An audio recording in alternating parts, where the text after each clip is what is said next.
হৃদ মায়াকে নিয়ে সিঙ্গাপুর শহরে পৌঁছায় ভোরের দিকে। সিঙ্গাপুরের জনপ্রিয় হোটেল মেরিনা বে স্যান্ডস হোটেলের 106 নম্বর কক্ষে ওঠে দুজন। ভোরে হৃদ গোসল সেরে মায়াকে নিয়ে হালকা পাতলা নাস্তা করে। সারা রাত জার্নি করায় হৃদ ঠিক করল ঘণ্টা 3 ঘুমাবে দুজন। সেই অনুযায়ী হৃদ মায়াকে সঙ্গে নিয়েই শুয়েছিল ঘুমাতে, কিন্তু অতিরিক্ত এক্সাইটমেন্টে মায়া ঘুমাতে পারেনি। হৃদের ব্ল্যাঙ্কেটের নিচে ছটফট করে উল্টো হৃদের ঘুমে ব্যাঘাত ঘটাচ্ছিল। বিষয়টা মায়া লক্ষ্য করে চুপিসারে বিছানা থেকে উঠে যায়। রুম জুড়ে ঘুরঘুর করে বেশ কিছুক্ষণ। জীবনে দ্বিতীয়বার মায়া দেশ ছেড়ে বিদেশের মাটিতে পা রেখেছে। সেই আনন্দে মায়ের চোখে ঘুম নেই। মায়ের রুম ছেড়ে বারান্দায় পা রাখতেই মুক্ত হাওয়া এসে মায়ের শরীর ছুঁয়ে যায়। উষ্ণ নরম হাওয়া, হালকা শিরশিরে ঠান্ডা। মায়ের গায়ে ওড়না নেই। ঘুমানোর সময় মায়া ওড়না সঙ্গে নিয়ে শয় না, বিছানার পাশে ওড়না রেখে শুয়েছিল তখন। সেটা এখনো সেখানেই আছে। সঙ্গে নিয়ে আসতে ভুলে গিয়েছে মায়া।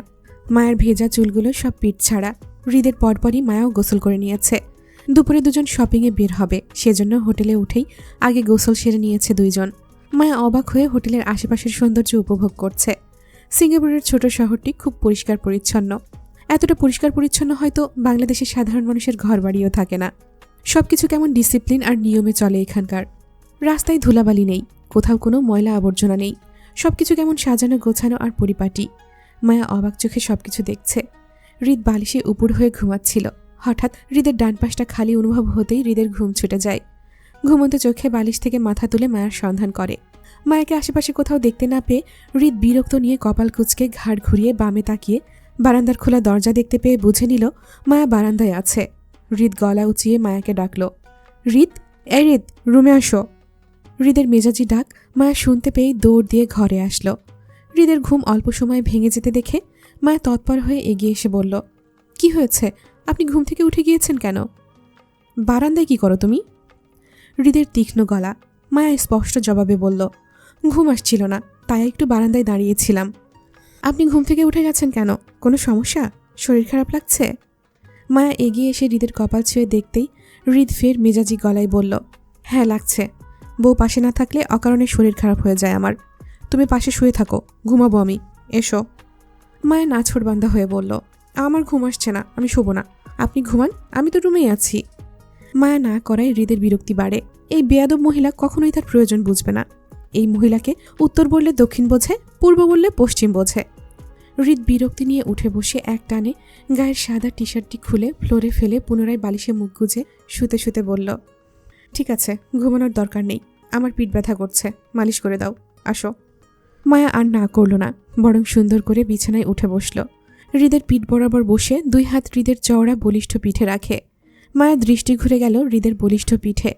হৃদের ফর্সা পিঠে বেশ কিছু কালো ছোট ছোট তিল দেখতে পেল। স্বামী স্ত্রীর সম্পর্কের মাঝেও মায়া কখনো হৃদের উন্মুক্ত পিঠ লক্ষ্য করেনি, আজ প্রথমবার। মায়া ধীরে ধীরে হৃদের পিঠ মালিশ করাই মনোযোগী হতে হতে হৃদকে ডাকল, এই যে শুনছেন, ঘুমিয়ে পড়েছেন? একটা কথা বলি। হৃদ ঘুম জড়ানো কণ্ঠে উত্তর করল, হৃদের উত্তর পেয়ে মায়া চট করে বলল, আমি যে আপনার পিঠ মালিশ করছি, এতে আপনি আমাকে কি দেবেন? মায়া হৃদের পিঠ মালিশ করছে, সবেমাত্র 1 মিনিট পেরিয়েছে, আর এখন মায়া হৃদের পিঠ মালিশের জন্য ঘুষ চাচ্ছে। অথচ হৃদ মায়াকে খুশি করতে সুদূর বাংলাদেশ থেকে সিঙ্গাপুর নিয়ে এসেছে বিয়ের শপিংয়ের জন্য। মায়ের জন্য হৃদের এত কিছু করার পরেও সেই মায়ের হৃদের অল্প সেবাতেই ঘুষ চাচ্ছে। হৃদ ঘুমের তাড়নায় মায়ের মতলব ঠিকঠাক বুঝতে পারেনি। সে ভেবেছে তার বউ কোনো জিনিসপত্র চাওয়ার আবদার করবে। হৃদ সেই ভেবেই উত্তর দিয়ে বলল, কি চাই তোমার? একটা বেবি চাই, দেবেন? মায়া অতি উৎসাহে হৃদের কাছে বেবির জন্য এমন আবদার করল যেন হৃদ একটু পরেই সিঙ্গাপুরের শপিং মল থেকে মায়াকে সুন্দর দেখতে একটা বেবি কিনে দেবে, আর মায়া বেবি পেয়ে খুশি হয়ে যাবে।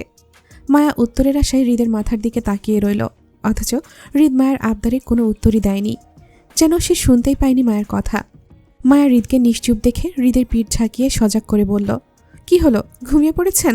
বলুন না, আমার একটা বেবি কবে হবে? কাল। কাল? যা, কাল কিভাবে হবে? বেবি হতে তো 10 মাস সময় লাগে, একদিনে বেবি হয় না, জানেন না আপনি? না, জানি না তো, এইমাত্র শুনলাম আপনার কাছ থেকে। যান, মিথ্যে বলছেন কেন? আপনি সব জানেন, জেনে বুঝে আমাকে বোকা বানাতে চাচ্ছেন। প্লিজ বলুন না, আমার একটা বেবি কবে হবে? আজই হবে, একটু পর শপিং মল থেকে বড় দেখে একটা তোমার জন্য বেবি নিয়ে আসবো। এখন মাথা না খেয়ে সেবা করো। হৃদের হেয়ালি কথাতে মায়া চেতে উঠে বলল, আমি কিন্তু আপনাকে খেলনা বেবির কথা বলছি না, আমার সত্যিকারের একটা বেবি চাই। সবার বেবি হচ্ছে, আমার কেন হয় না? কারণ তুমি মন দিয়ে স্বামীর সেবা করো না, তাই আগে স্বামীর সেবা করো মন দিয়ে, তারপর আল্লাহ খুশি হয়ে তোমাকে একটা বেবি দান করবে, বুঝেছ? মায়া উৎসাহে বলল, সত্যি? আর যদি মিথ্যে হয় তাহলে দ্বিগুণ স্বামী সেবা করবে, তারপরও হাল ছাড়বে না, ওকে? তার মানে আপনার সেবা করলে আমার বেবি হবে? অবশ্যই। আজ পর্যন্ত দেখেছ স্বামী ছাড়া বউদের বেবি হতে? না তো। তাহলে তোমারও হবে না আমাকে ছাড়া। আমার সেবা করলেই তোমার বেবি হবে, নয়তো না। কি, শুনবে তো আমার কথা? হ্যাঁ, শুনব। মায়ের হৃদকে সম্মতি দিয়েই টুপ করে হৃদের খালি পিঠে শব্দ করে চুমু খেল। 1, 2, 3, পরপর বেশ কয়েকটা। হৃদ ঘুমের তাড়নায় মায়ের রোমাঞ্চকর মুহূর্তটা ইগনোর করল। মায়া বেশ সময় নিয়ে হৃদের পিঠ মালিশ করল। হৃদের পিঠ মালিশ করার এক পর্যায়ে দেখল মায়ের হাতের সোনার বালার ঘষায় হৃদের পিঠ লাল হয়ে যাচ্ছে। মায়া দ্রুত হাতের চুড়িগুলো খুলে বালিশের নিচে রাখল। হৃদের পিঠে আলতো করে মালিশ করে দাগ হয়ে যাওয়া স্থানে ঠোঁটের পরশ দিয়ে হৃদের পিঠে নিজের মাথা ও বুক ঠেকিয়ে হৃদকে জড়িয়ে মায়ের হৃদের ওপর শুতে শুতে বলল, আমি সেই ভাগ্যবতীদের একজন, যাদের আপনার মতো একজন অসম্ভব ভালোবাসার স্বামী আছে নেতা সাহেব। ভাগ্য সবাইকে ভাগ্যবতী করে না, আর না সবাই আমার মতো করে এত ভালোবাসার স্বামী পায়। এক জন্মে ভালো থাকার জন্য খুব বেশি কিছুর প্রয়োজন হয় না নেতা সাহেব, শুধু একটা সঠিক মানুষ পাশে থাকলেই হয়। আমি আপনাকে এক জন্মে নয়, সকল জন্মে পেয়ে স্বর্গসুখী ভাগ্যবতী নারী হতে চাই নেতা সাহেব। আয়নের মা শেফালি চৌধুরী আরাব খানের মেজ সন্তান, নিহাল খানের ছোট শেফালি চৌধুরী। বিয়ে হয়েছিল চৌধুরী পরিবারের বড় ছেলে রায়হান চৌধুরীর সঙ্গে। দুজনের পারিবারিকভাবেই বিয়ে হয়। বিয়ের 10 বছরের মাথায় রায়হান চৌধুরী নিজের ব্যবসা বাণিজ্য, স্ত্রী সন্তানদের নিয়ে লন্ডন শহরে স্থানান্তর হয়ে যান। তারপর থেকে আয়ন আর ছোট মেয়ে নোহার পড়াশোনা সেখানেই হয়। নোহা আয়নের 12 বছরের ছোট। আয়নের পর শেফালি চৌধুরীর সন্তান হচ্ছিল না অনেক বছর যাবৎ। অনেক চিকিৎসা আর আল্লাহর কাছে কান্নাকাটি করে দোয়া করার পর আয়নের ছোট বোন নোহা হয়েছে। নোহার বয়স সবে 18, একটু চঞ্চল প্রকৃতির। সবার ছোট ও আদরের হওয়ায় আহ্লাদিসে। ভাবি হিসেবে জুয়ের সঙ্গে নোহার বেশ ভাব। মায়ের সঙ্গেও লন্ডনে বেশ ভাব হয়েছিল, কিন্তু মায়া দেশে না থাকায় নোহার সঙ্গে এখন আর মায়ের দেখা হয়নি। হৃদ, মায়া, আয়ন, জুই সবার একত্রে মেজবানের অনুষ্ঠান আগামী শুক্রবারে হওয়ায় সকলের মাঝে শপিংয়ের ব্যস্ততা। দুপুর থেকে রাত 10টা পেরিয়েছে, তখনও খানবাড়ির সকলেই শপিংয়ে ব্যস্ত। নিহাল খান ও রাদীপ খান বাদে বাড়ির ছোট বড় সকলেই সুফিয়া খানের সঙ্গে শপিং মলে উপস্থিত। আয়ন ও আরব খানও বাদ যায়নি এতে। সকলের ভিড়ে আয়ন বেশ কয়েকবার জুইকে ডেকেছে, বারবার কথা বলার চেষ্টা করেছে, কিন্তু বরাবরই জুই আয়নকে ইগনোর করছে।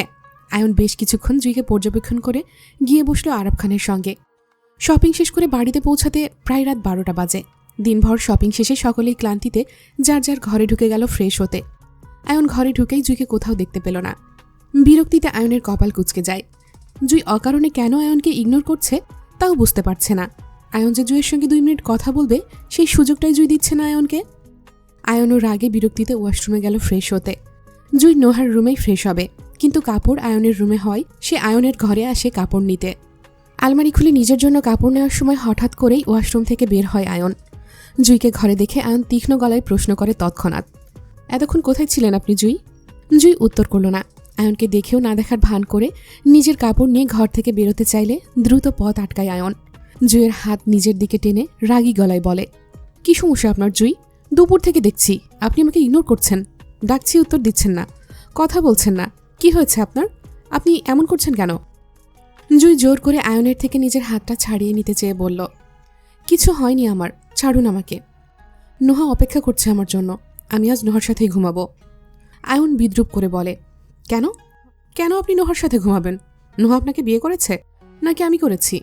বিয়ে করলে কি আপনার সাথে ঘুমাতে হবে? আমি ঘুমাবো না আপনার সাথে, ছাড়ুন বলছি। কেন? আমাকে বিয়ে করার আগে আপনি জানতেন না স্বামীর সাথে ঘুমাতে হয়? আমি তো বউয়ের সাথে ঘুমানোর জন্যই আপনাকে বিয়ে করেছিলাম জুই। আমাদের বিয়ের আগেই তো আপনাকে আমি অবগত করেছিলাম যে আমার বউ লাগবে, বউ ছাড়া রাতে ঘুম হয় না। এসব বলিনি আপনাকে?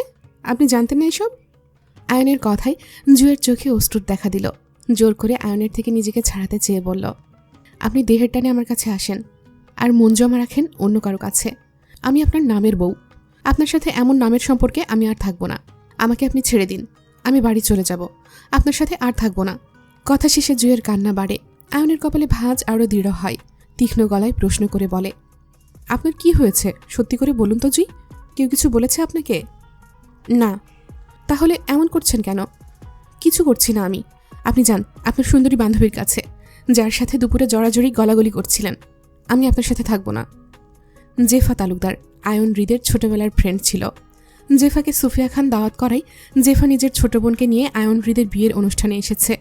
অনেক বছর পর দুজনের হঠাৎ দেখা হওয়ায় জেফা আয়নকে জড়িয়ে ধরেছিল দুপুরে বন্ধুত্বের সম্পর্কের কারণে, কিন্তু বিষয়টা জুই খারাপভাবে নিয়েছে। এটা ভেবেই আয়নের হাসি পেল। আয়ন দুষ্টু হেসে জুইকে শুধিয়ে বলল, আপনি কি জেফাকে নিয়ে জেলাস জুই? জুইয়ের রাগ বাড়ে। জুই রাগে কটমট করে আয়নকে বলল, মোটেও না, ছাড়ুন আমাকে। আয়নের ঠোঁট প্রসারিত হলো দুষ্টু হাসিতে। আয়ন কৌতুক করে বলল, সরি জান, ছাড়া তো যাবে না। কত যুদ্ধ করে যে বিয়েটা করলাম আপনাকে, বউ ছাড়লে হবে বলুন তো? হৃদ মায়াকে নিয়ে দুপুরে শপিংয়ে বেরিয়েছিল। সিঙ্গাপুরের জনপ্রিয় আর্চার্ড রোড লাক্সারি এবং হাই স্ট্রিট ব্র্যান্ডের কেনাকাটার প্রধান স্থান। হৃদ মায়াকে সেখানেই নিয়ে যায়। কেনাকাটায় দুজনই ব্যস্ত। হৃদ মায়াকে সময় দিচ্ছে পছন্দ অনুযায়ী শপিং করতে। দুজনের শপিং শেষ করতে প্রায় রাত 12টার ঊর্ধ্বে। হৃদের বিরক্তি নেই, সে বউকে সময় দিচ্ছে। কেনাকাটার পুরোটার সময় হৃদ মায়ের হাত চেপে রেখেছিল। শখের নারীর জন্য পুরুষ মন থেকেই কাজ করে। যেমন বেপরোয়া হৃদ খান শত ব্যস্ততার মাঝেও শখের নারীর খেয়াল রাখছে। কেনাকাটা শেষে মধ্যরাতে মায়াকে নিয়ে হৃদ হোটেলে ফিরেছিল। কাল বাংলাদেশে ফিরে যাবে দুজন। এখন রাতটুকু রেস্ট নেওয়া প্রয়োজন। মায়া সারাদিনের ক্লান্তির পরও বায়না করল তাকে অল্প সময়ের জন্য হলেও সিঙ্গাপুর শহরটা ঘোরাতে। হৃদ না করল না। গাড়ি পার্কিং করে মায়াকে নিয়ে নেমে গেল রাস্তায়। আশপাশটা জনমানবের ভিড়। এখানে বেশ জনপ্রিয় খাবার পাওয়া যায় ভিন দেশের। হৃদের ইচ্ছে মায়াকে নিয়ে আজ ইন্ডিয়ান কিছু খাবার খাবে। মায়া অতি উৎসাহে হৃদের হাত চেপে সঙ্গেই হাঁটছিল। হৃদ মায়াকে নিয়ে একটা ইন্ডিয়ান রেস্টুরেন্টে বসেছে। খাবার অর্ডার করে হৃদ মায়াকে বলে সে ফ্রেশ হতে ওয়াশরুমে যায়, কিন্তু ফিরে এসে মায়াকে কোথাও খুঁজে পায় না। পুরো রেস্টুরেন্টের কোনায় কোনায় খুঁজেও হৃদ মায়ের সন্ধান না পেয়ে দিশেহারা পাগল হয়ে বাইরে দৌড়ায়। মায়ের নাম নিয়ে চিৎকার করে রাস্তায় দৌড়ায়, হৃদ হৃদ হৃদ বলে। হৃদের কয়েক মিনিটের অনুপস্থিতিতে কে বা কারা মায়াকে নিয়ে যেতে পারে? মায়া কখনোই হৃদকে না জানিয়ে কোথাও যাবে না। বরং শত সমস্যা হলেও হৃদের বসিয়ে রাখা স্থানেই মায়া বসে থেকে হৃদের জন্য অপেক্ষা করবে। এই মুহূর্তে মায়া নেই, তার মানে কেউ না কেউ মায়াকে হৃদের অনুপস্থিতিতে ধরে নিয়ে গেছে। কিন্তু কারা? কাদের এত সাহস হতে পারে যে হৃদ খানের বইয়ের দিকে হাত বাড়াতে পারে, তাও সিঙ্গাপুরে এসে? দিশেহারা হৃদ হোটেল থেকে কোনো গার্ড কিংবা ড্রাইভার নিয়ে আসেনি। সে মায়াকে নিয়ে হোটেলের গাড়ি ড্রাইভ করেই এসেছিল। মধ্যরাতে হঠাৎ মায়া হারিয়ে যাওয়ায় হৃদের উত্তেজনা ছিল দেখার মতো। দিশেহারা হৃদ মায়ের নাম নিয়ে পাগলের মতো দৌড়াচ্ছিল এইদিক ওইদিক। মায়ের খোঁজ বেশ কিছুক্ষণ পর রাস্তার অদূরে মানুষের ভিড়ে দেখা গেল। পথচারী কেউ কেউ উত্তেজনায় সিঙ্গাপুরের পুলিশকে ফোন করেছে। এখানে একটি রক্তাক্ত লাশ রাস্তায় পড়ে থাকতে দেখে হৃদ ভিড় ঠেলে ভেতরে যাওয়ার সাহস পেল না। মাত্র কয়েক মিনিটে কেউ মায়াকে মেরে ফেলে যাবে না নিশ্চয়ই? হৃদ নিজের বিশ্বাস নিয়ে চলতে গিয়েও মনের সান্ত্বনায় ফের ফিরে এসে ভিড় ঠেলে ভেতরে ঢুকতেই হৃদের মাথা চক্কর দিয়ে ওঠে। রক্তাক্ত শরীরে গলাকাটা অবস্থায় মায়া রাস্তায় পড়ে আছে। চোখ দুটো উল্টানো, দুই দাঁতের মাড়িতে জিভ কামড়ে নিথর অবস্থায় পড়ে আছে মায়া। হয়তো এই মাত্রই মারা হয়েছে মায়াকে। এখনও গলগল করে তাজা রক্ত গলাকাটা স্থান দিয়ে বেরিয়ে রাস্তায় ভেসে যাচ্ছে। মায়ার সেই ঘোলাটে চোখের দিকে হৃদ নিজের দৃষ্টি স্থির করতে না পেরে ধপ করে বসে যায় রাস্তায়।